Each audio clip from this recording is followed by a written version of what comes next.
अपने लिए कुछ नहीं मांगा, लेकिन दूसरे के लिए। ऐसा ही ये संसार है। जब आप कोई अच्छा कार्य करने लगो तो छिटा कसती न खुद करे न करना। बोलिए राधे राधे। तो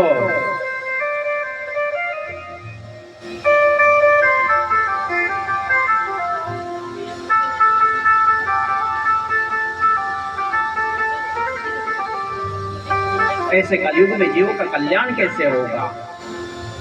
ऐसा कोई साधन हमें बताइए।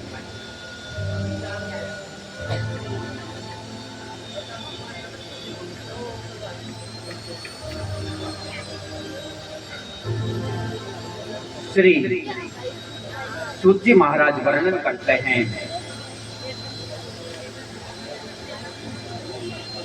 काल व्याल मुख ग्रास त्रास निर्नाश है तवे,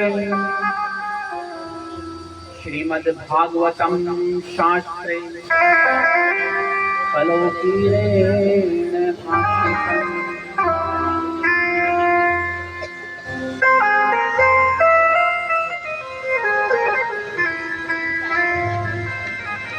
काल व्याल कराल, काल रूपी सर्प ने पकड़ रखा है।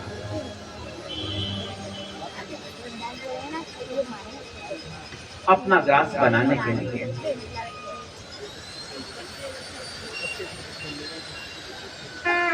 क्योंकि समय सबको समाप्त करता चला जाता है।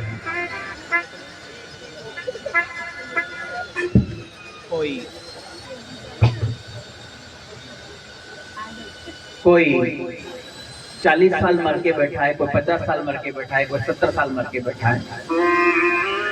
सत्य है।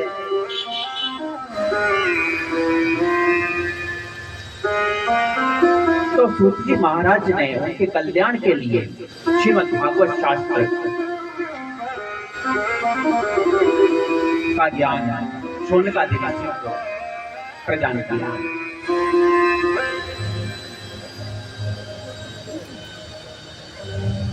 और जैसा मैंने अभी श्लोक का वर्णन किया था, दुर्लभेव कथा लोके श्रीमद् भागवतोद्धा कोटि जन्म समुत्थेना पुण्यनेव लभ्यते।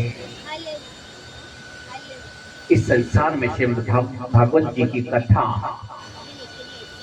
का श्रवण बड़ा दुर्लभ है। ऐसी परम पावन कथा को सुनकर भी जो भगवान के मार्ग पर न लगे, उससे बड़ा अभागा इस दुनिया में कोई नहीं है।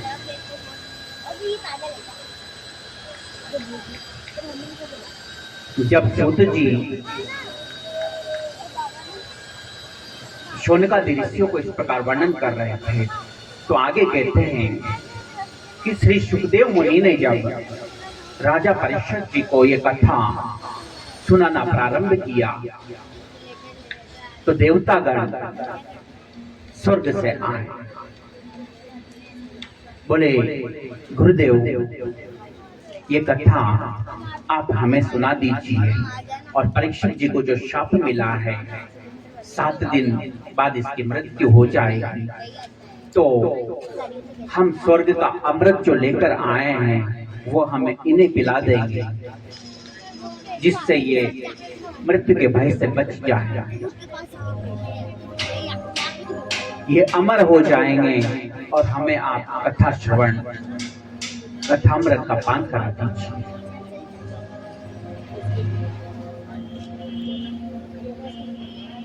श्री सुखदेव मुनि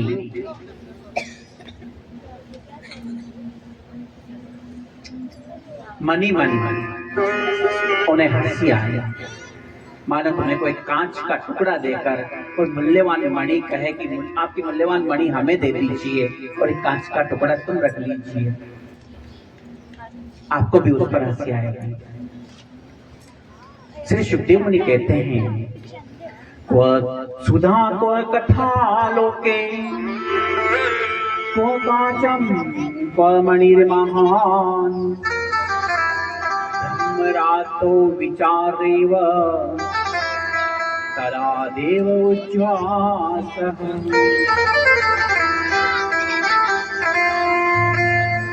कहाँ कांच का टुकड़ा तो कहाँ मूल्यवान मणि।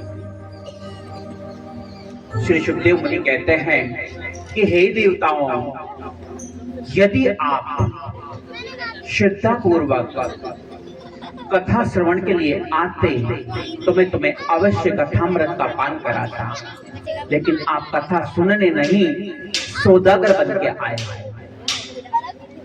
सौदा करने आए हो कि आप हमें कथा सुना दो, हम स्वर्ग का अमृत परीक्षित जी को देंगे। हमसे सौदा करने आए हो, इसलिए हमें तुम्हें ये कथा नहीं सुना सकते क्योंकि तुम इस योग्य नहीं हो।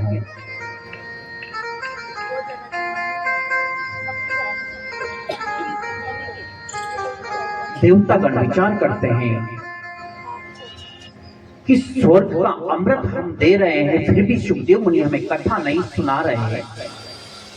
क्या अमृत से बढ़कर है कथा? ब्रह्मदेव के पास पहुंचे,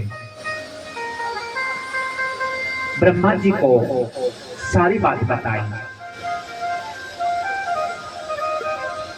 ब्रह्मा जी ने सत्यलोक में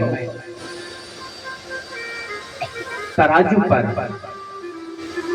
श्रीमद् भागवत जी को तोला, एक तरफ सारे शास्त्र रख दिए और एक एक पलड़े में श्रीमद् भागवत महापुराण रख दिया। तो श्रीमद् भागवत जी का पलड़ा भारी रहा, यानी सारे शास्त्र मिलकर भी उसका बराबरी नहीं कर पाए। बोलिए श्रीमद् भागवत महापुराण। इस प्रकार ये कथा देवताओं को भी दुर्लभ बताई है। तो आप तो देवताओं से भी बढ़कर हुए, क्योंकि हमें तो कथा सुनने को मिल रही है। ये धराधाम पर ही संभव है।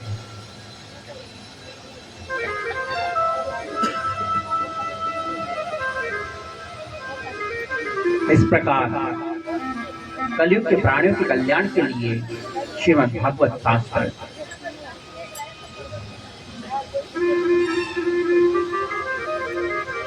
परम पावन है, सुखदायी है, सभी कामनाओं की पूर्ति करने वाला बताया गया है। जन्म जन्मांतरों की व्यथा को जो मिटा दे, यह वह शब्द है।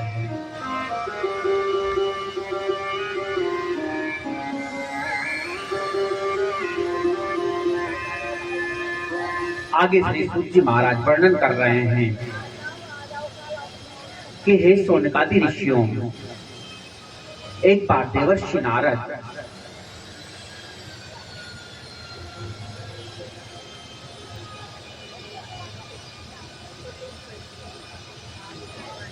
की भेंट सनकादि ऋषि से हुई, जो विशालापुरी में सत्संग के लिए जा रहे हैं। सनकादि ऋषि देवर्षि नारद से पूछते हैं कि हे देवर्षि, आपका चित्त उदास है, आप ऐसे व्याकुल चित्त होकर दौड़े दौड़े कहां जा रहे हैं? देवर्षि कहते हैं कि मैंने पृथ्वीलोक को पवित्र लोक समझकर इसका भ्रमण किया, लेकिन कहीं भी मुझे शांति की प्राप्ति नहीं हुई।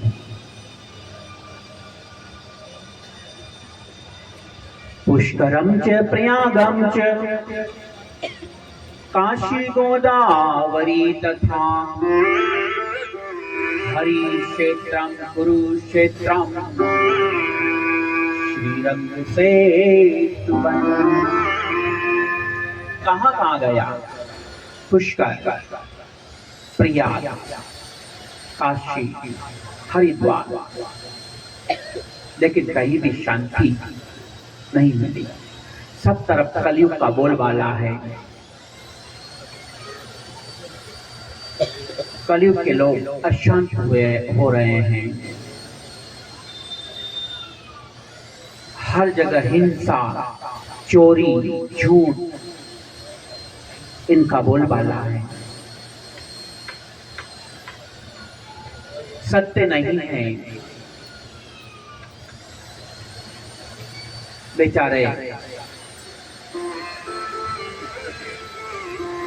संसार के मनुष्य, कलयुग के मनुष्य अपना पेट पूर्ति में ही धन कमाने में लगे हुए हैं।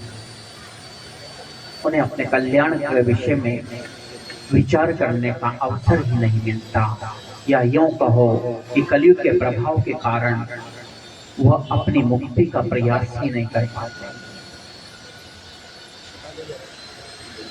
किसी भी प्रकार बस धन कमाना है उद्देश्य। ऐसा कलयुग के लोगों का मानस हो गया, विचार हो गया। चाहे झूठ से आए, कपट से आए, धोखे से आए, बस धन आए।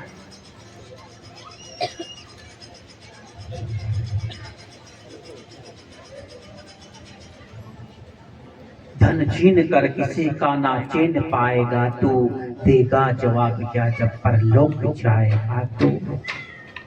क्यों भूलता है तू भगवान तू नहीं है, सबसे बड़ा जगत में बलवान तू नहीं है। अपने के कर्म पर बस आंसू बहाएगा तू, देगा जवाब क्या जब परलोक जाएगा तू।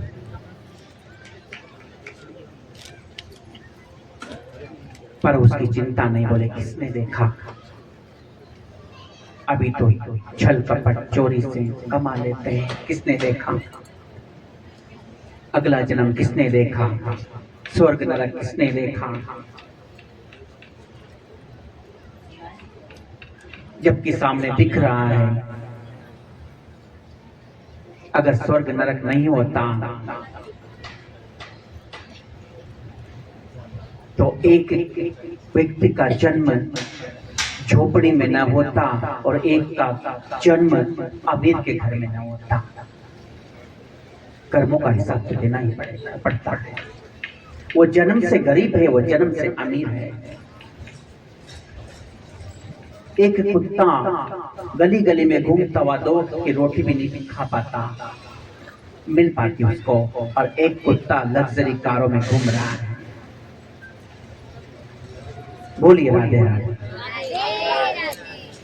सहमत हो इस बात से? तो ये स्वर्ग और नरक नहीं है। एक कुछ लोग शराब कबाब के अड्डों पे चले जाते हैं और संग में आ जाते हैं। स्वर्ग और नरक नहीं है।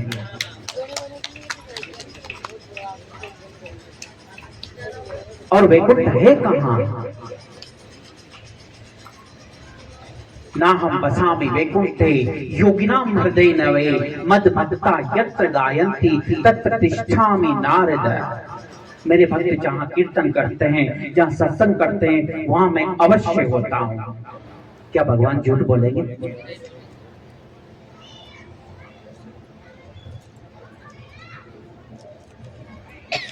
शबरी ने राम से पूछा, बोले प्रभु आपको अगर राक्षसों का संहार न करना होता तो शायद आप मेरी कुटिया में न आते।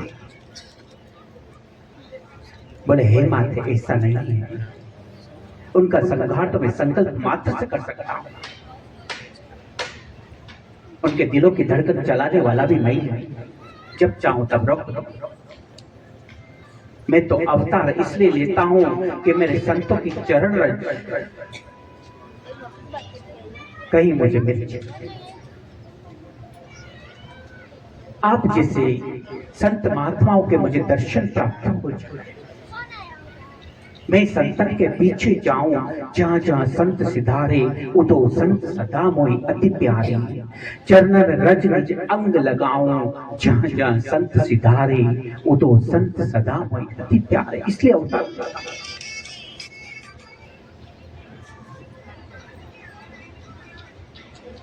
मेरे भक्तों को सेवा का अवसर देने के लिए अवतार लेते हैं। किसी न किसी बहाने उनका कल्याण हो जाए, इसलिए अवतार लेता।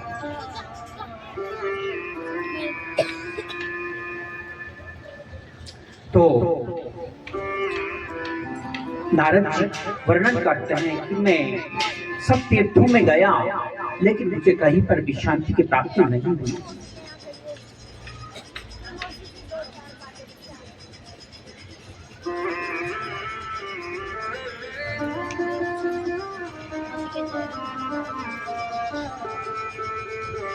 घूमते घूमते मैं वृंदावन में आया। वहां मैंने यमुना के किनारे एक अद्भुत आश्चर्य देखा। तत्राश्चर्ये मया दृष्टम् श्रूयतां तन्मुनीश्वरा। एका तु तरुणी तत्र निषण्णाथिन् मानस। एक स्त्री खिन्न मन से, उदास मन से बैठी थी और उसके पास, उसके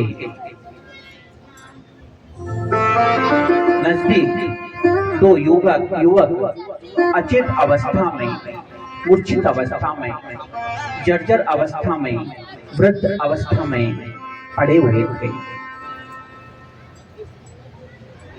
वो युवती मुझसे कहती है, भोभो साधो क्षणं तिष्ठ मच्चिन्तामपि नाशय। दर्शनं तव लोकस्य सर्वथा गहरम्।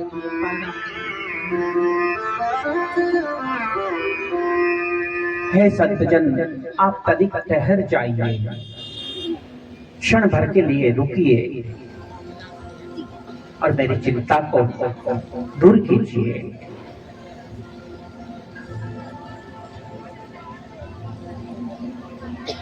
वो देवर्षि नारद पूछते हैं कि हे देवी, तुम कौन हो और ये दोनों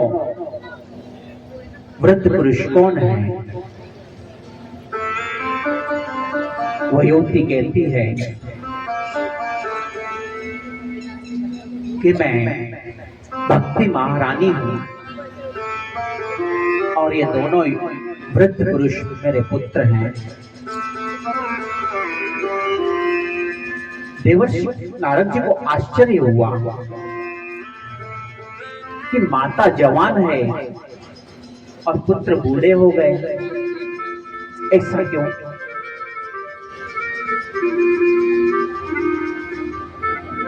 भक्ति महारानी कहती है कि मैं द्रविड़ देश में उत्पन्न हुई, दक्षिण भारत में, और कर्नाटक में बड़ी हुई, कहीं कहीं महाराष्ट्र में सम्मानित हुई, किंतु गुजरात में मुझको बुढ़ापे ने आ घेरा।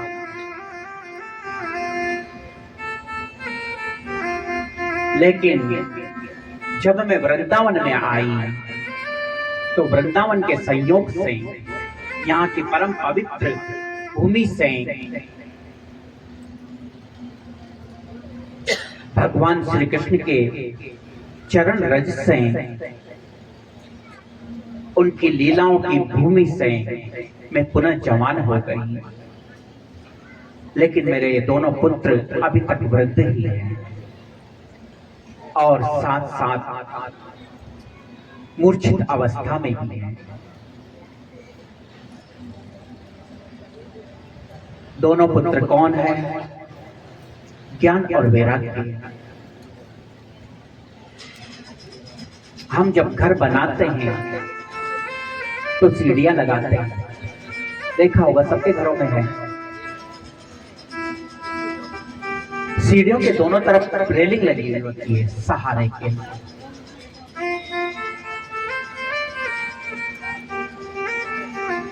ताकि कहीं पैर डगमगाने लगे तो रेलिंग का सहारा ले।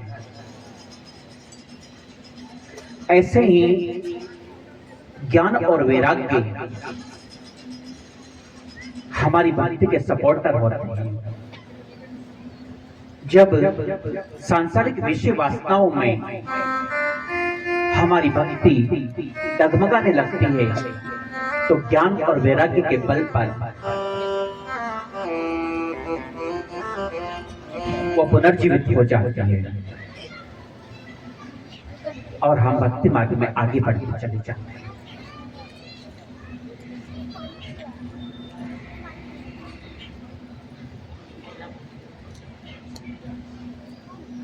ज्ञान वैराग्य के बिना भक्ति अधूरी है। हनुमान जी में भक्ति के साथ साथ ज्ञान और वैराग्य भी था, इसलिए सही समय पर सही निर्णय ले लेते थे।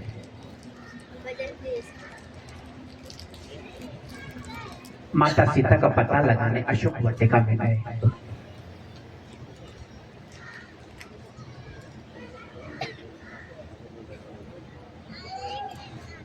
माता सीता से कहा कि हे माते, अगर आप चाहो तो मैं साथ ले चल सकता हूं। आप समर्थ है। देवी सीता ने कहा कि मैं पराये पुरुष का स्पर्श नहीं कर सकती। रावण ने मेरा अपहरण किया, उस समय मेरी विवशता थी। अब हनुमान जी चाहते तो पूरी अशोक वाटिका को भी उठा सकते थे। क्या असंभव था उनके लिए। पर हनुमान जी ने विवेक से काम लिया कि अगर मैं देवी सीता को पूरे अशोक वाटिका के साथ ले चलूं और राम से इनका मिलाप हो जाएगा तो असुरों का संहार कैसे होगा, भगवान के हाथ इनका कल्याण कैसे होगा। अतुलित बलिदानम हेम शैलाम देहम, ज्ञानी नाम अग्रगण्य। ज्ञानियों में अग्रगण्य। तो भक्ति तब बढ़ेगी जब ज्ञान और वैराग्य साथ हों, नहीं तो संसार की विषय वासनाएं हमें तेरे प्रेम से ये छुड़ाती है दुनिया, इशारे से मुझको बुलाती है दुनिया। नहीं देखो दुनिया का झूठा पसारा, मेरे कन्हैया मुझे तू देना सहारा।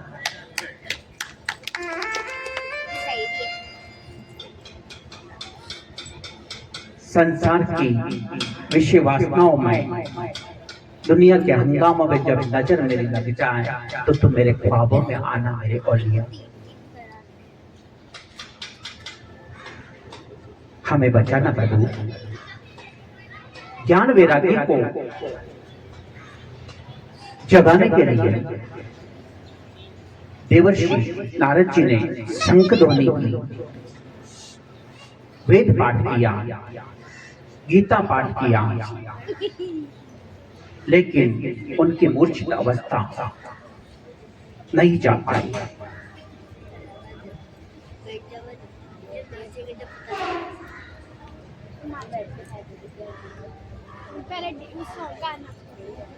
तब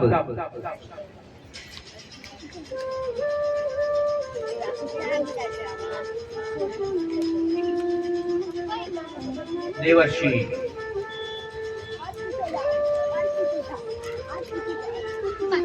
उनके कल्याण का कोई दूसरा मार्ग पूछते हैं।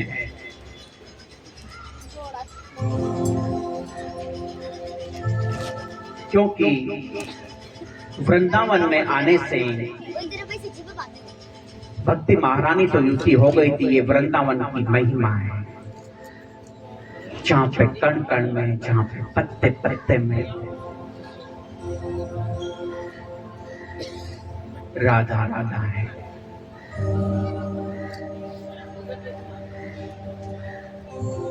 ऐसे वृंदावन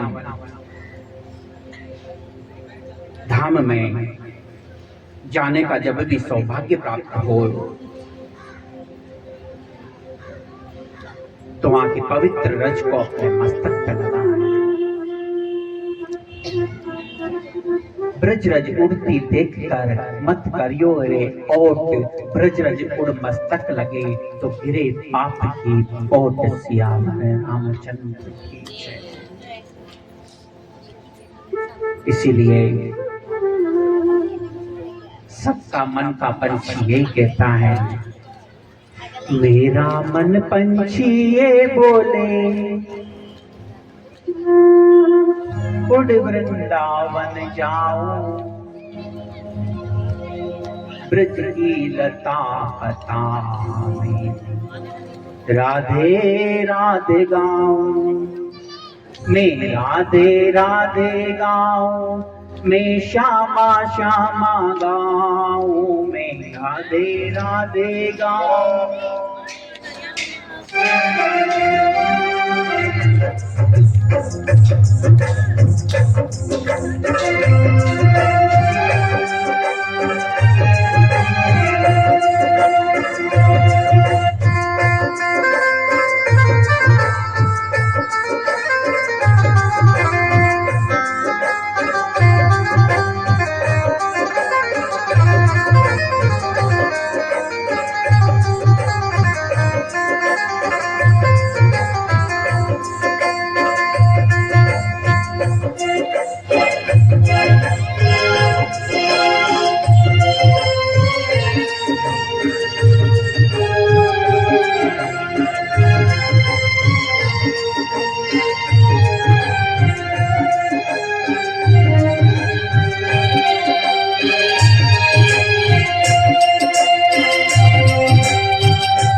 ये बोले उड़ वृंदावन जाऊं, ये बोले उड़ वृंदावन जाऊं, ब्रज की लता पता राधे राधे गाऊं, ब्रज की लता पता में। आकाशवाणी हुई, इसका मार्ग तुम्हें तत्वज्ञानी संत बताएंगे, पर समझ नहीं पाए इसका साधन क्या है। घूमते घूमते बद्रीवन में पहुंचे, सनकादि ऋषियों से भेंट हुई। सनकादि मुनि कहते हैं कि देवर्षि आपका चित्त उदास क्यों है?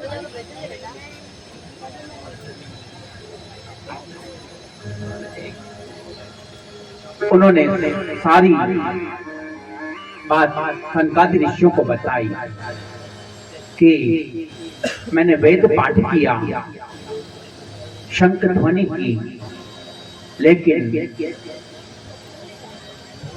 ज्ञान और वैराग्य को चेतना ना आ पाई। आकाशवाणी ने कहा है कि उनकी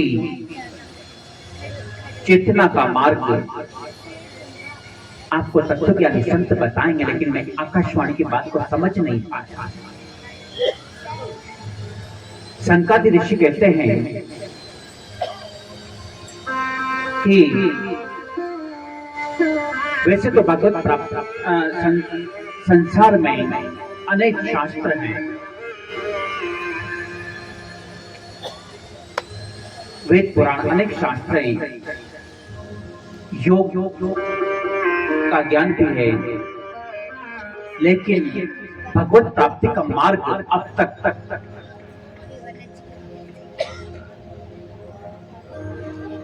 समक्ष प्रकट नहीं हो पाया।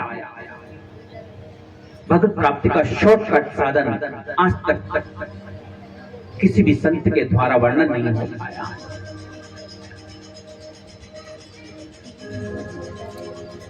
जो कि श्रीमद् भागवत महापुराण है। आप श्रीमद् भागवत के सप्ताह का पारायण कीजिए, ज्ञान और वैराग्य के भक्ति के साथ वहीं पर आ जाएंगे। देवर्षि नारद कहते हैं कि मैंने वेद पाठ किया तो भी उनमें चेतना नहीं आई, तो श्रीमद् भागवत भी तो वेदों का ही सार है।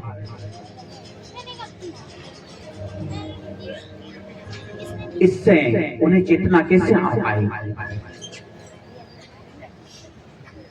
सनकादिक ऋषि कहते हैं कि वैसे तो ईख में, गन्ने में रस होता है, लेकिन गुड़ का अन्न नहीं आ सकता है उसी में। उसका सारभूत जब गुड़ बनाया जाता है तब उसका स्वाद लिया जा सकता है। ऐसे वृक्ष का सार है फल। पूरे वृक्ष में वो स्वाद नहीं आता जो उसके फल में आता है, इसलिए फल स्वरूपा है। वेद शास्त्रों का सार इसमें है, फल स्वरूपा है। इसमें न गुठली है, न छिलका है,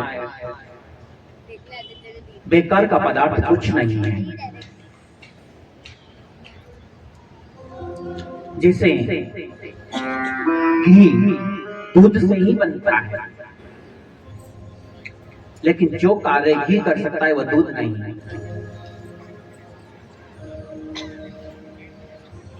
है उसी का रूप। ऐसे ये वेदों का सार है, लेकिन वेद जो कार्य नहीं कर सकते वो श्रीमद् भागवत महापुराण कर सकता है, यानी भगवत की प्राप्ति कराता सकता है।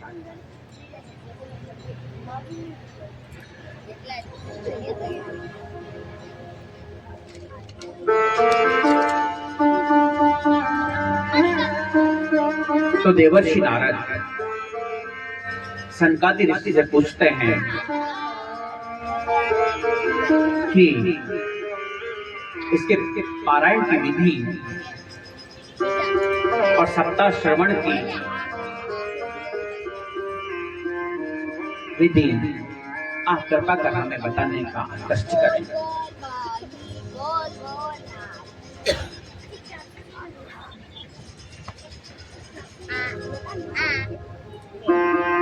सनकादिक ऋषि कहते हैं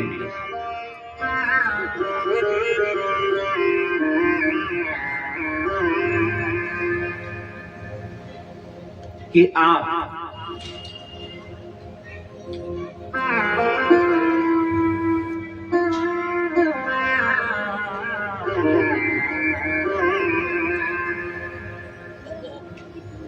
जब भागवत महापुराण की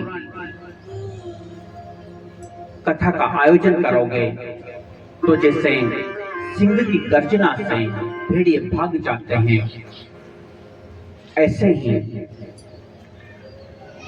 कलयुग के सारे पाप ताप इसकी गर्जना से भाग जाएंगे और ज्ञान और वैराग्य अपनी माता भक्ति के साथ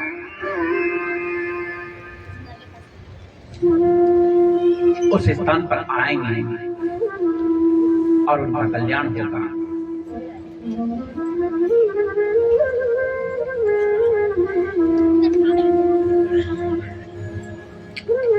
सनकादिक ऋषि कहते हैं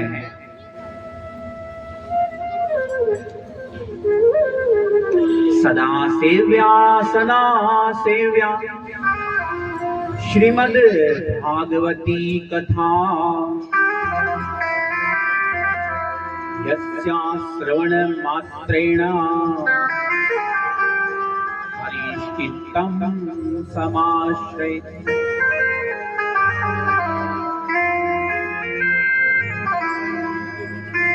श्रीमद् भागवत जी की कथा सदा सर्वदा सुनना चाहिए। इस कथामृत का पान करते रहना चाहिए, क्योंकि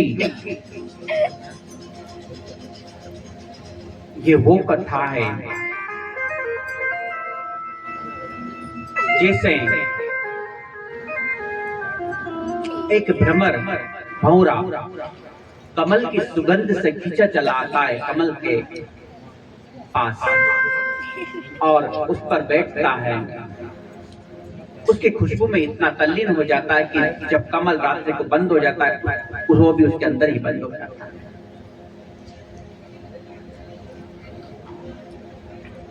वो सक्षम है कमल को काट कर निकल सकता है, लेकिन ऐसा नहीं कर पाता क्योंकि उसमें अवरुद्ध हो गया, उसके प्रेम में बंध गया।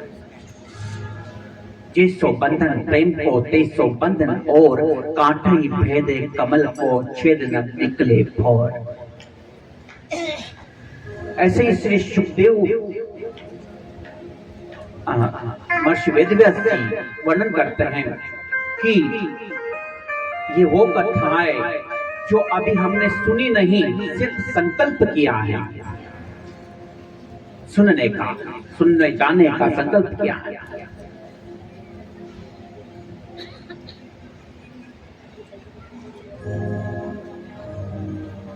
तो उसी क्षण भगवान हमारे हृदय में आके अवरुद्ध हो जाते हैं।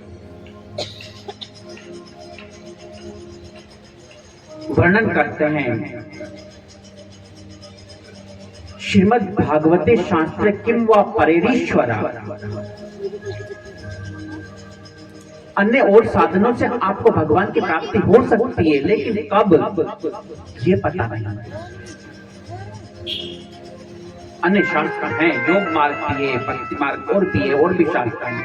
भगवान की प्राप्ति हो सकती है, लेकिन कब होगी ये पता नहीं है। लेकिन श्रीमद् भागवत जी की कथा अभी सुनी नहीं, सिर्फ सुनने का संकल्प मन में आया, उसी क्षण भगवान हमारे हृदय में आके अवरुद्ध हो जाते हैं। अवरुद्ध होना मतलब फिर जा नहीं पाते।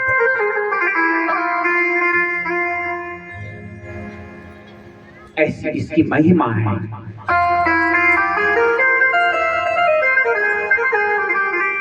अश्वमेघ सहस्राणि वाजपेयी शतानि च शुक शास्त्र कथायाश्च कलानाहर्ति षोडशम्।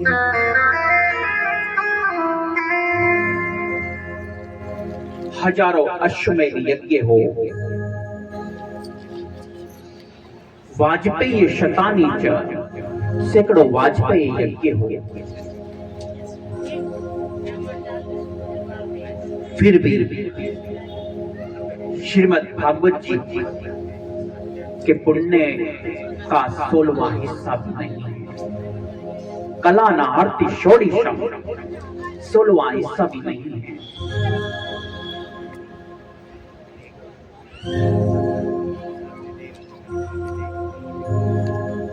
इसलिए फल की दृष्टि से इस शुक शास्त्र की समता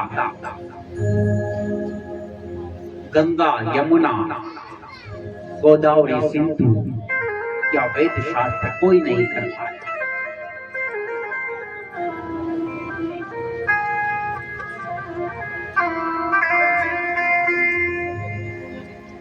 इसीलिए कहा है ये अमर ग्रंथ है, ये मुक्ति ग्रंथ है।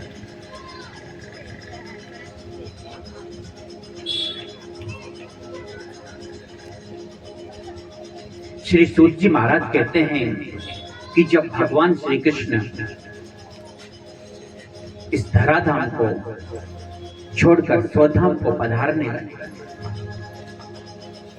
तो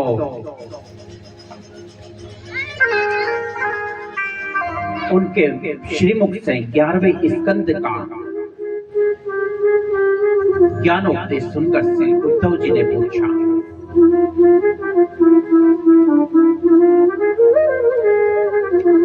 उद्धव जी कहते हैं, हे नारायण, हे वासुदेव, आप मत जाइए, क्योंकि आपके जाने के बाद प्राणियों का कल्याण कैसे होगा। इस धरती पर कलयुग का आगमन हो जाएगा।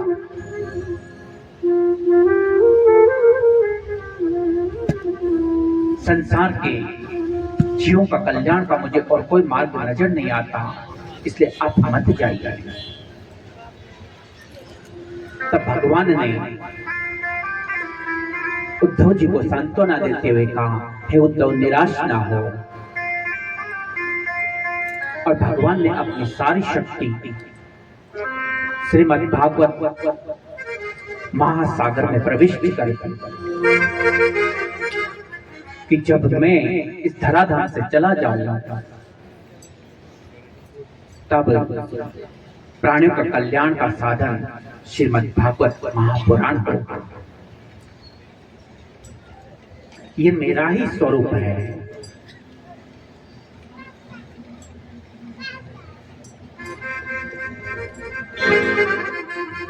इस परम पावन कथा को जो सुन लेगा उसके जन्म जन्मांतरों के पाप कट जाएंगे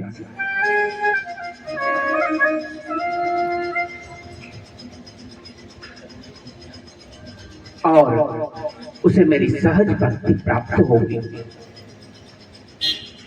जो योगियों को भी दुर्लभ होती है।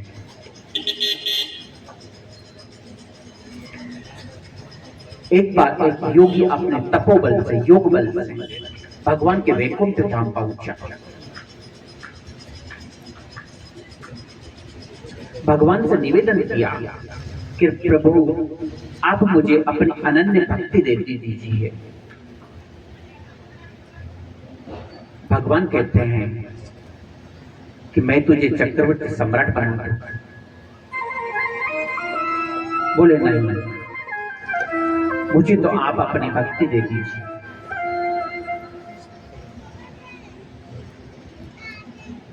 बोले तू कहे तो तुझे स्वर्ग का साम्राज्य दे दे, इंद्रासन दे दे। बोले नहीं प्रभु, मुझे तो आपके चरणों की भक्ति दे दीजिए। बोले कुछ और मांग ले। योगी से रहा नहीं गया कि आखिर आप सब कुछ देने को तैयार हो, लेकिन आप अपनी भक्ति क्यों नहीं देते। भगवान कहते हैं कि ये सब सारी चीजें देने के बाद संसार का व्यक्ति, मेरा भक्त, उन्हीं में रमण करता रहता है, भोग ऐश्वर्य में ही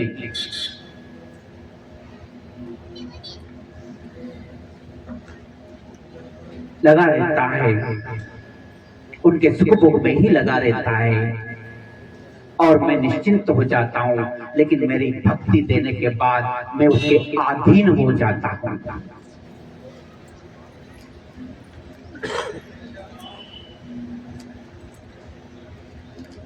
तो भक्ति मिलना आसान नहीं है, कई रुकावटें आती हैं।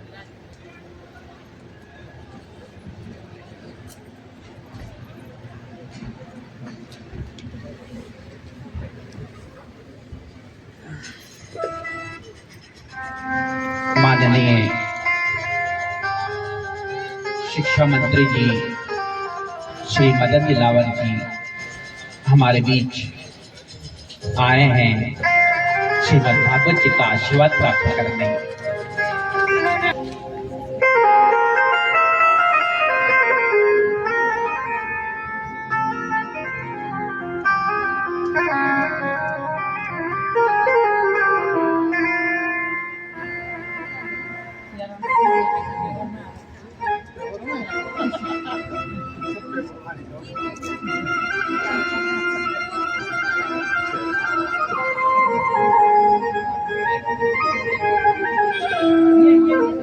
पूर्व जिला मंत्री श्री सियाराम जी वैष्णव जी भी हमारे बीच में पधारे हैं। स्वागत है, अभिनंदन है। सांवली सूरत पे दिल दीवाना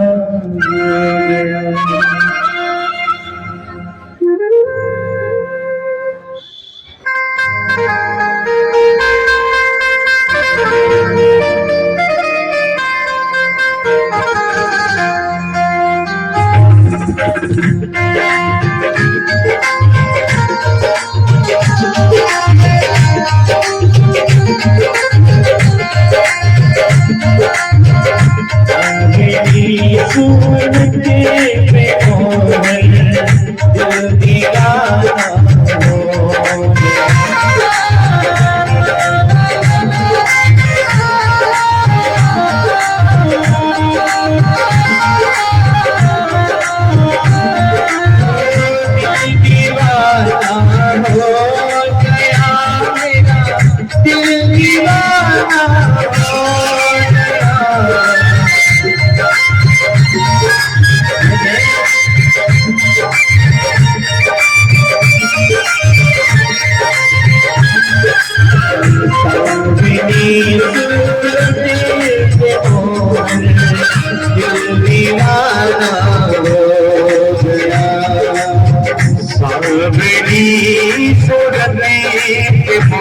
दिल दीवाना हो गया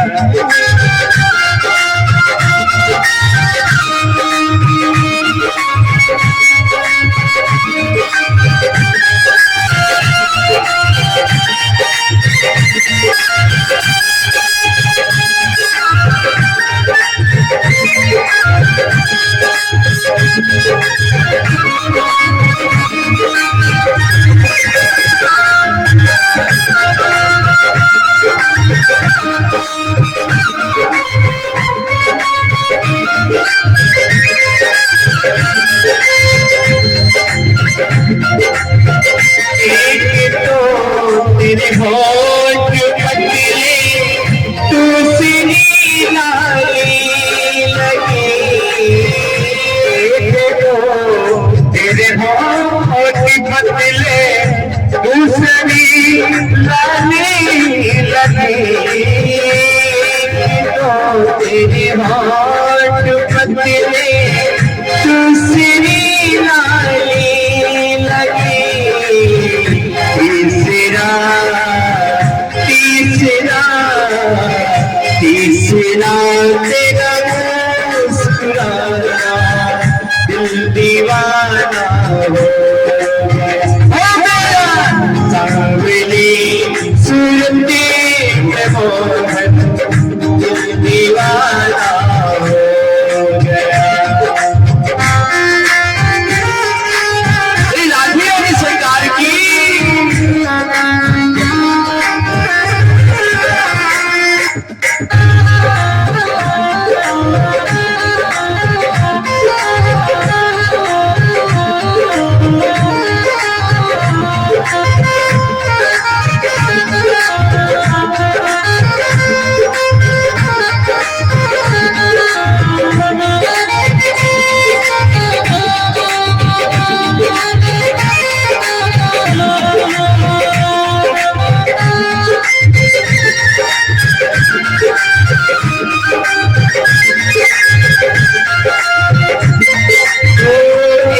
तेरे पैर नाच के दूसरी पायल बनी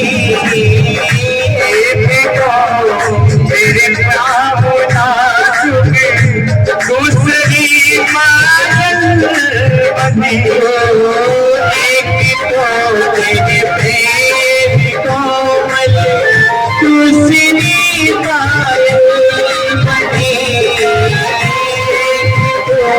तेरे पैर कोमल दूसरी पायल बनी तीसरा तीसरा तीसरा तेरा तुझके लगाना दिल दीवाना हो गया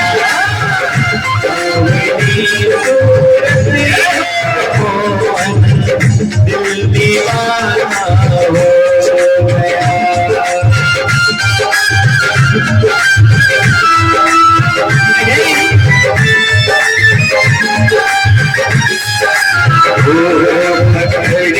आज बनवारी नहीं तो डूब जाएंगे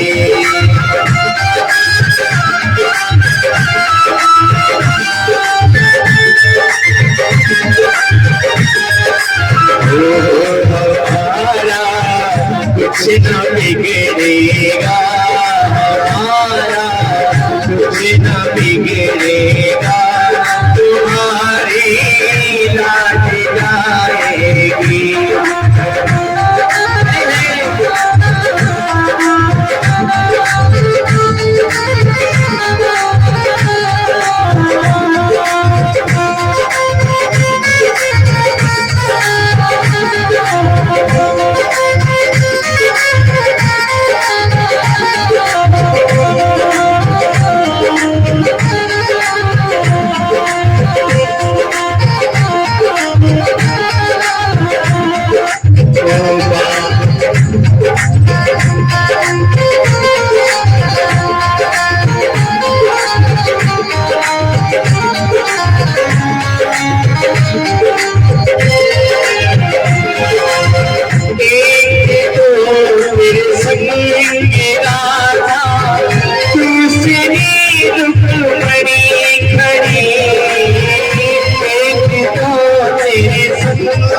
राधा दूसरी रुक्मणी बड़ी तीसरा तीसरा तीसरा मेरा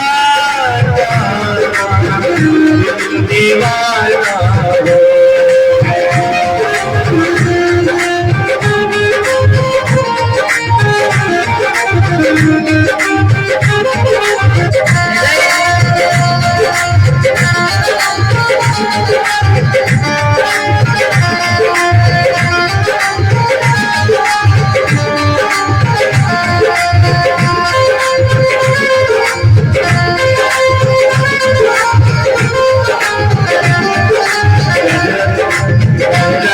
समाएंगे आएंगे समाएंगे राधे राधे समाएंगे आएंगे समाएंगे वृंदावन का दूर है बरसाना का दूर है तेरी नजर का कसूर है राधे राधे राधे राधे राधे राधे समाएंगे आएंगे समाएंगे राधे राधे समाएंगे आएंगे समाएंगे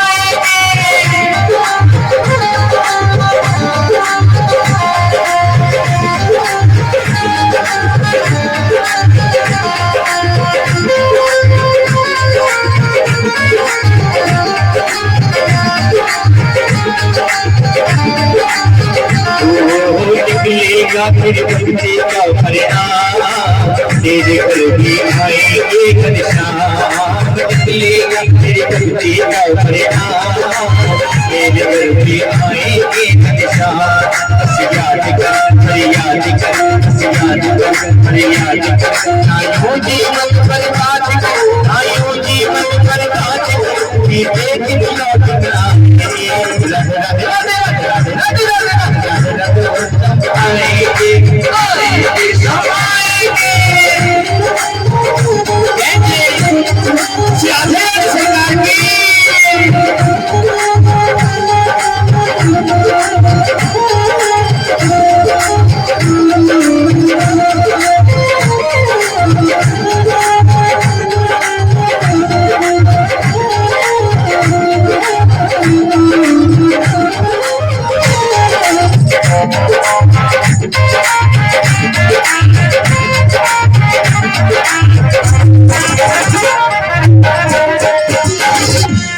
वृंदावन हरि लाल की जय जय श्री राम। मैं उसके भक्त के पीछे दौड़ता हुआ आता और धा शब्द का उच्चारण होता है तो मैं उसे अपनी अनन्य भक्ति दे देता हूँ।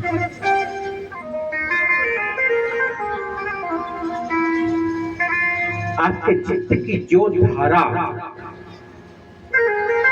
विचारों की जो धारा अभी संसार की तरफ बह रही है,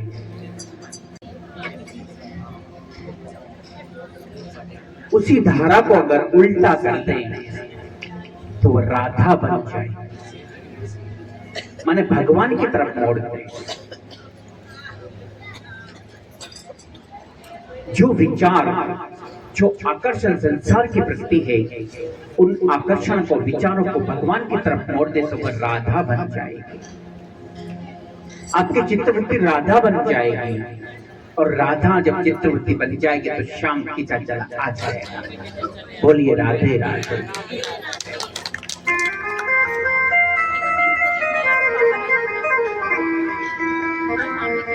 इस प्रकार हरिद्वार के पास आनंद घाट नामक स्थान पर नारद जी ने कथा का आयोजन किया और वहां पर भक्ति महारानी अपने दोनों पुत्रों के साथ प्रकट हुई। उसके पुत्र ज्ञान और वैराग्य तरुण अवस्था को प्राप्त हुए। इस प्रकार इस कथा की महिमा है। तो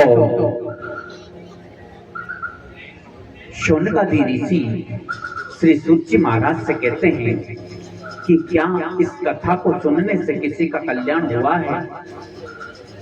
क्योंकि कलयुग के लोग तो प्रमाण मानेंगे बिना प्रमाण के तो कोई बात को स्वीकार नहीं करेंगे। क्या सिर्फ कथा सुनने मात्र से किसी का कल्याण हो सकता है क्या? तो ऐसा कोई उदाहरण है कि पहले किसी का कल्याण हुआ हो? तो सूत जी महाराज कहते हैं कि हे शौनकादि ऋषियों, तुंगभद्रा नदी के किनारे आत्मदेव नाम का एक ब्राह्मण था।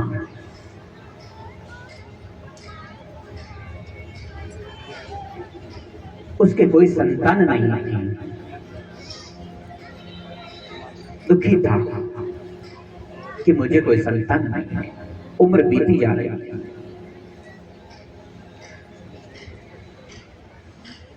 एक बार इसी दुख के कारण आत्महत्या करने के लिए जंगल की ओर पहुंचा।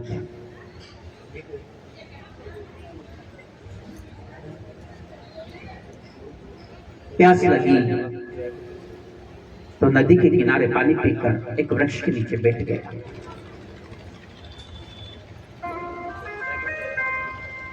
उदास, हताश, निराश, आंसू बहाए जा रहा है। एक ब्रह्मनिष्ठ संत का आगमन हुआ। पूछते हैं, कथम रोदसी विप्रम त्वं, कहां चिंता ते बलियसी?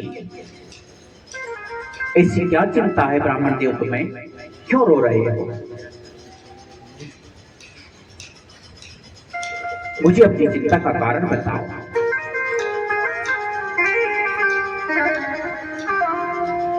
आत्मदेव ब्राह्मण कहते हैं कि क्या बताऊं, मेरे घर में जो वृक्ष लगे हैं उन पर भी फल नहीं आते। मेरी गायें कभी मां नहीं बनती, मैं ऐसा अभागा हूं, मेरी कोई संतान नहीं है, लोग मुझे अभागा कहते हैं। ये संसार, समाज के लोग मुझे अभागा कहते हैं। इसी दुख से मैं पीड़ित हूं और आत्महत्या करने के लिए मैं यहाँ पे आया हूं। पर सच में अभागा वो नहीं है जिसके संतान नहीं है। अभागा कौन है?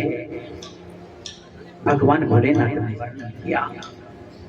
हो मां कहाऊं ते लोग अभागी, हरि तजी जय हो ये अनुरागी राम।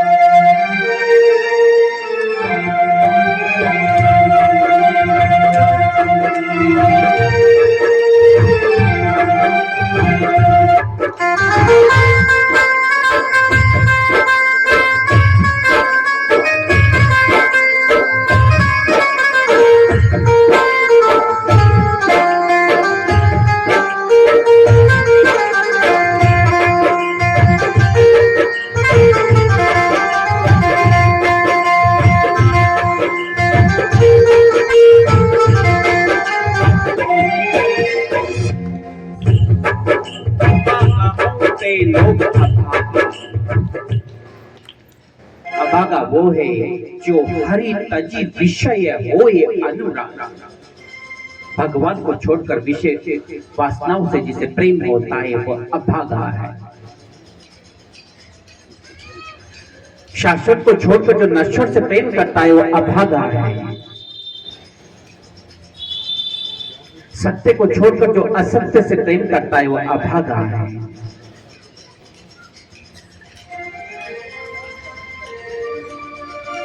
उन संत जन ने उसका भाग्य देखकर, उसके ललाट की रेखाएं देखकर बताया कि इस जन्म तो क्या तुम्हारे भाग्य में 7 जन्म तक कोई संतान नहीं है। हे ब्राह्मण देव, अब व्यर्थ की हट छोड़ दीजिए और ज्ञान का आश्रय लीजिए।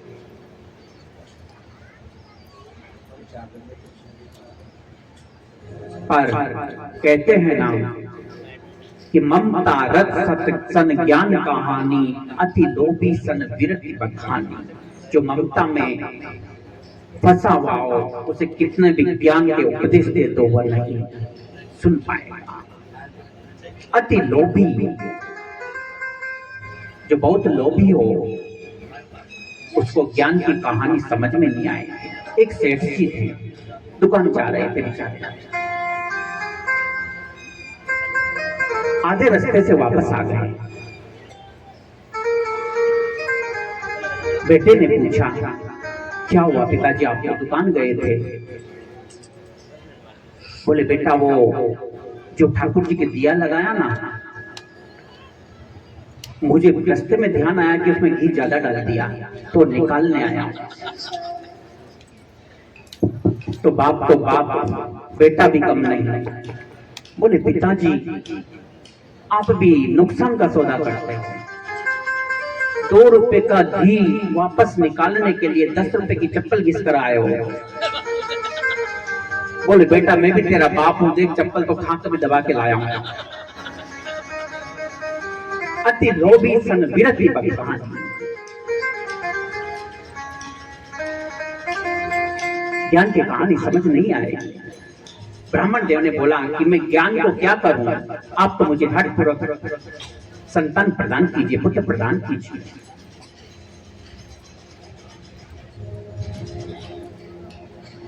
और भाग्य के विरुद्ध जाना मतलब अपना पतन करना है। भाग्य ने जो लिख दिया, प्रारब्ध ने जो लिख दिया, अगर हठ पूर्वक उसको प्राप्त करोगे तो दुख के भागी बनना निश्चित है। उन्होंने उसे फल दिया कि ये फल आप अपनी पत्नी को खिला देना। भगवान ने चाहा तो उसे पुत्र रत्न की प्राप्ति होगी। आत्मदेव घर आया, पत्नी को फल दिया, सारी बात बताई। अब पत्नी धुंधली,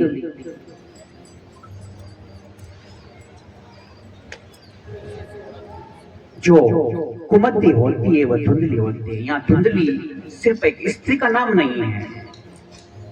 एक तो होती है सात्विक बुद्धि, एक होती है तामसिक बुद्धि। वो तामसिक बुद्धि सुमति कुमति सबके उड़ रहे हैं, हमारे अंदर भी है, सुमति भी है और कुमति भी है। लेकिन पोषण हम किसको देते हैं? अगर आप सत्संग में जाते हो तो आपकी सुमति की वृद्धि होगी, आप कुसंग में जाते हो तो कुमति की वृद्धि होगी।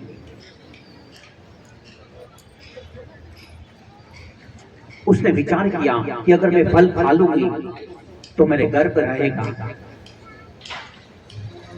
तरह तरह के विचार आने लगे, और मैं तो मोटी हो जाऊंगी, और भगवान न करे कभी अगर गांव में कोई डाकू आ गए तो भाग कैसे पाऊंगी। अब प्रसव के समय तो बहुत पीड़ा होती है, मैं तो सुकुमारी कैसे पीड़ा सहन कर पाऊंगी। और इसी बीच अगर मेरी नजरानी आ जाएगी तो मैं तो चलने फिरने में भी समर्थ नहीं रहूंगी, वो तो घर का सारा माल। बहुत टेंशन हुई। मेरे विचार में तो वंध्या स्त्री ही सुखी है, ऐसा उसका मानना। इसी बीच उसकी बहन आई, उसने सारी बात उसको बताई। उसने कहा कि तू एक काम कर, मैं गर्भ से हूं, जब मेरे बच्चा होगा तो मैं तुझे दे दूंगी, उसके बदले में तू मेरे पति को कुछ धन दे देना। और तब तक गर्भवती होने का नाटक करेंगे।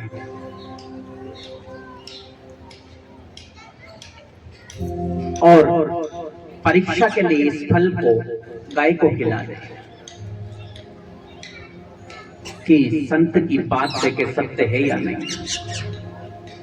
लेकिन भगवान कहते हैं, मोर वचन चाहे पड़ जाए फीका, संत वचन पत्थर की लेखा। भगवान श्री कृष्ण ने प्रतिज्ञा करी थी, युद्ध के मैदान में शस्त्र नहीं उठाऊंगा, लेकिन विश्व पितामह की प्रतिज्ञा की लाज रखने के लिए उन्होंने शस्त्र उठाया।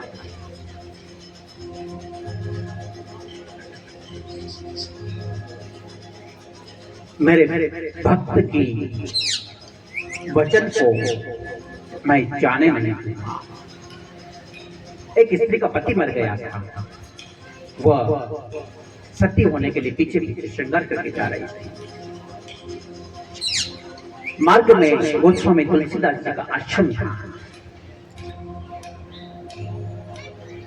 उसने सोचा कि अंत समय में संत जी के दर्शन कर चलूं।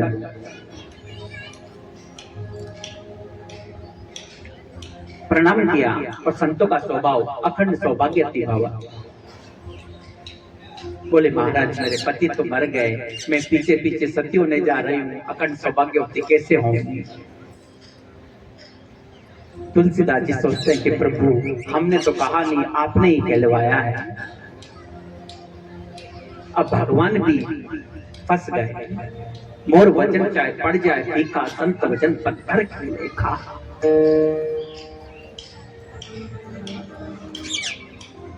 प्रबल प्रेम के पाले पड़कर प्रभु को नियम बदलते देखा। अपना मान भले टल जाए पर भक्त का मान न टलते देखा। तुलसीदास जी ने कहा ठीक है, अब राम जी की जैसी मर्जी लाओ। उसके पति के मृत शरीर को बुलाया, मंगवाया, हाथ फेरा। तुलसी मुआ मंगाए के सिर पर फेरा हाथ, सिर पर मेला हाथ। हम तो कछ जाने नहीं, तुम जानो रघुनाथ सियावर रामचंद्र। हम तो कोई जादू तंत्र मंत्र नहीं जानते, तुमने कहलवाया, हमने कह दिया। और मुर्दा जीवित हो उठा। संत वचन पत्थर की लेखा। तो समय पाकर उसकी बहन के पुत्र हुआ, जो उसने अपनी बहन धुंधली को दे दिया। और वो जो फल गाय को खिलाया था, उस गाय ने भी एक सुंदर पुत्र को जन्म दिया, जिसके कान गाय के जैसे थे। अब धुंधली का पुत्र है तो नाम भी थोड़ा अच्छा होना चाहिए। नामकरण रखा धुंधकारी। धुंधली का पुत्र धुंधकारी। अच्छा, धुंधकारी सिर्फ वही नहीं है जो नालायक संतान है, माता पिता की आज्ञा नहीं मानती, अपने गुरुओं का अपमान करती है, कुसंगति में जाती है, और सारी धुंधकारी है। जिनके ये आचरण भवानी, ते जाने हो निश्चर सब प्राण। छल कपट धोखा बेईमानी, माँ बाप की आज्ञा का पालन न करना, गुरु का अपमान करना, ये सब जिसके आचरण में है वो राक्षस है। भगवान बोले ना, राक्षस उसका नाम नहीं है कि जिसके सींग है या पूंछ है, कोई वो ऐसा है, बड़े बड़े दांत है। असुर, आसुरी वृत्ति और सात्विक वृत्ति दोनों हमारे अंदर ही है। गोकर्ण उसका नाम रखा।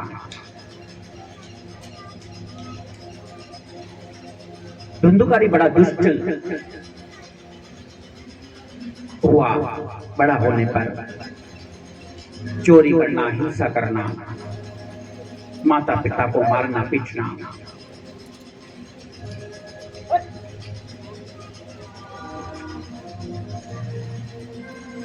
उसकी मां धुंधकारी उसके दुख से तंग आकर कुएं में कूदकर आत्महत्या कर।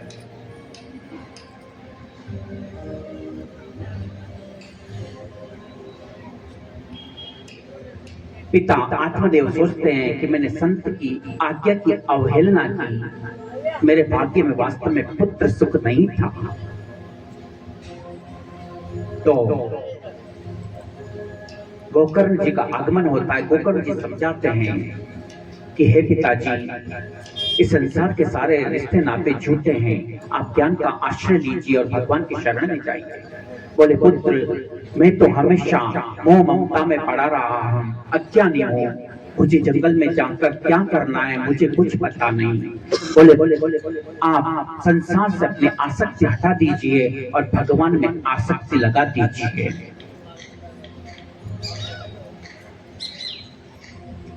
भगवान से प्रेम कीजिए, उनकी लीला कथाओं का श्रवण कीजिए, वो आपके कल्याण का मार्ग होगा। गोकर्ण जी की आज्ञा मानकर आत्मदेव जंगल को चले जाते हैं। एक दिन पुत्र धुंधकारी कुछ उल्टा स्त्रियों के साथ, वेश्याओं के साथ अपने घर पे आता है और उनके साथ रहने लगता है। उनकी आवश्यकताओं की पूर्ति के लिए चोरी डकैती आदि कर्म करता है। एक बार उन उल्टाओं ने उससे बहुत धन मांगा। वो काम में आसक्त, काम में अंधा धुंधकारी निकल पड़ा उनके लिए धन गहने लेने के लिए और लाकर उन्हें दे दिए। उन वेश्याओं ने सोचा कि ये रोज रोज चोरी करता है, एक न एक दिन पकड़ा जाएगा राजा के सैनिकों द्वारा, तो ये इसे तो सजा होगी जो होगी, हमें भी इसके साथ साथ सजा होगी। ऐसा विचार करके उन्होंने उनसे सारे गहने वगैरह आभूषण छीन कर उसको मारने का प्रयास किया। पहले तो रस्सियों से बांध दिया, पर जब नहीं मरा तो उसके ऊपर जलते हुए अंगारे डाल दिए। तड़प तड़प कर उसकी मृत्यु हो गई। गोकर्ण जी को पता लगा भाई की मृत्यु का, तो उन्होंने गया में जाकर श्राद्ध किया, उसका तर्पण किया। एक दिन गोकर्ण जी रात के अंधेरे में चुपचाप अपने घर पर आकर सो गए। वह धुंधकारी जो प्रेत बना था, क्योंकि अकाल मृत्यु थी, प्रेत बना था, वो उनके समक्ष तरह तरह के भेष बनाकर आने लगा। कभी जलती हुई ज्वाला बन जाए, कभी भैंसा बन जाए, बकरी बन जाए। गोकर्ण जी ने अभिमंत्रित जल के छींटे दिए उसको, तो उसको बोलने की शक्ति आई। बोला, मैं तुम्हारा भाई धुंधकारी हूं, मैंने बहुत पाप किए हैं।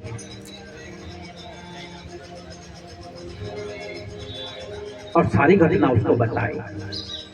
गोकर्ण जी कहते हैं कि मुझे आश्चर्य होता है कि गया में मैंने तुम्हारे लिए पिंडदान किया, श्राद्ध किए, उसके बाद भी तुम्हारी मुक्ति नहीं हुई। धुंधकारी कहता है कि मुझे एक गया क्या 100 गया स्थान में भी जाकर मेरा पिंडदान कर दिया जाए तो भी मुझे मुक्ति प्राप्त नहीं हो पाएगी। मैं इतना पापी हूं, कुछ और साधन ढूंढो। बड़े बड़े विद्वानों को बुलाया गोकर्ण जी ने, सभी ने सारे शास्त्रों के पत्ते पलट पलट करके देख लिए, उसके मुक्ति का कोई मार्ग नहीं मिला। तो गोकर्ण जी ने प्रातः काल होने पर अपने तपोबल से सूर्य की गति को रोक दिया, सूर्य देव की उपासना की और सूर्य देव से उसकी मुक्ति का उपाय पूछा। भगवान सूर्य देव ने उसे बताया कि धुंधकारी की मुक्ति के लिए आप श्रीमद् भागवत जी का सप्ताह पारायण कीजिए, भागवत जी की कथा कीजिए। इसके प्रभाव से धुंधकारी को प्रेत योनि से मुक्ति मिल जाएगी। गोकर्ण जी वैसा ही करते हैं। प्रथम दिन की कथा में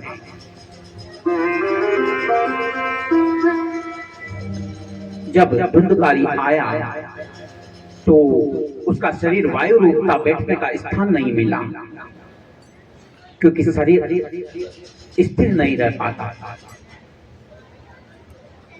प्रेत योनि में शरीर स्थिर नहीं रह पाता, तो एक बांस में छिपकर बैठ गया। और प्रथम दिन की कथा जब पूरी हुई तो वो 7 गांठ वाला बांस की पहली गांठ तड़ से तड़क कर टूट गई। ऐसे एक एक करके 7 दिन में 7 गांठें उसकी टूटी और धुंधकारी प्रेत योनि से मुक्त होकर दिव्य शरीर धारण करके हाथ जोड़कर गोकर्ण जी के सामने खड़ा हुआ कि आपके कृपा से, श्रीमद् भागवत महापुराण की कृपा से मुझे मुक्ति मिली। भगवान के पार्षद से लेने आए, उसको विमान में बिठाकर भगवान के वैकुंठ धाम लेके गए। गोकर्ण जी ने पार्षदों से पूछा, कथा तो सबने सुनी है, यहाँ तक कि पशु पक्षियों ने भी सुनी है, फिर सबकी मुक्ति क्यों नहीं हुई? भगवान के पार्षद कहते हैं कि धुंधकारी ने इसकी मुक्ति के लिए प्रार्थना सुनी, कथा सुनी है, सो इसकी मुक्ति हुई है। आप दोबारा कथा कीजिए और संकल्प कीजिए कि सबका कल्याण हो तो इन्हें भी सदगति मिल जाएगा। जो जिस भाव से इस कथा का श्रवण करता है उसकी मनोकामना पूरी होती है। इस श्रीमद् भागवत जी की महिमा है, ये आपके हमारे द्वार तक आने वाला चलता फिरता तीर्थ स्थल है। तीर्थ गंगा स्नान के लिए जाना पड़ता है, लेकिन ये वो गंगा है जो स्वयं चलकर द्वार पर आती है।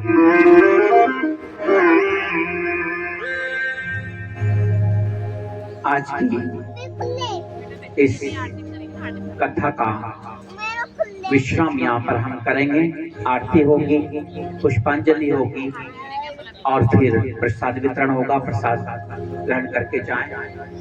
इसके पहले कुछ भजनों का आनंद ले लिया जाए।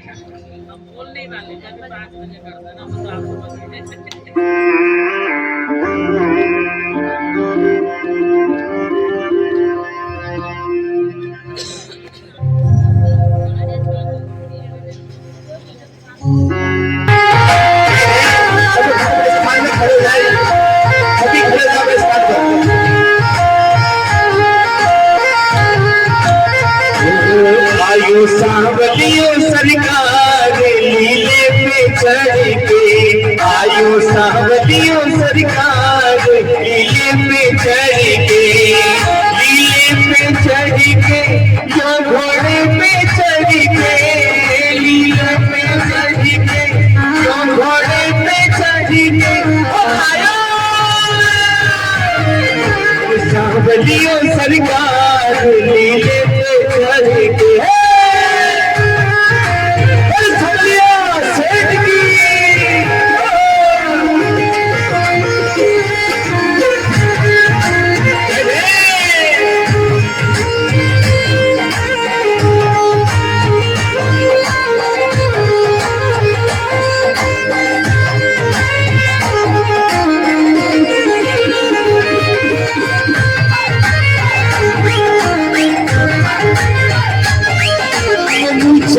मरोड़ के सो रूप है निरालो, मुझा के मरोड़ सो रूप है निरालो, घूमकर वाला मार मारो, सामने रखवालो रे, घूमकर वाला मार मारो, सामने रखवालो, लीले की नाप टपी टपी खड़ी गए हो, लीले की नाप टपी टपी आयु सांवलियो सरकार लीले पे चढ़ के।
पास की बांसुरिया पे खड़ो इंदिरा पास की अरे पास की बांसुरिया पे खड़ो इंदिरा रे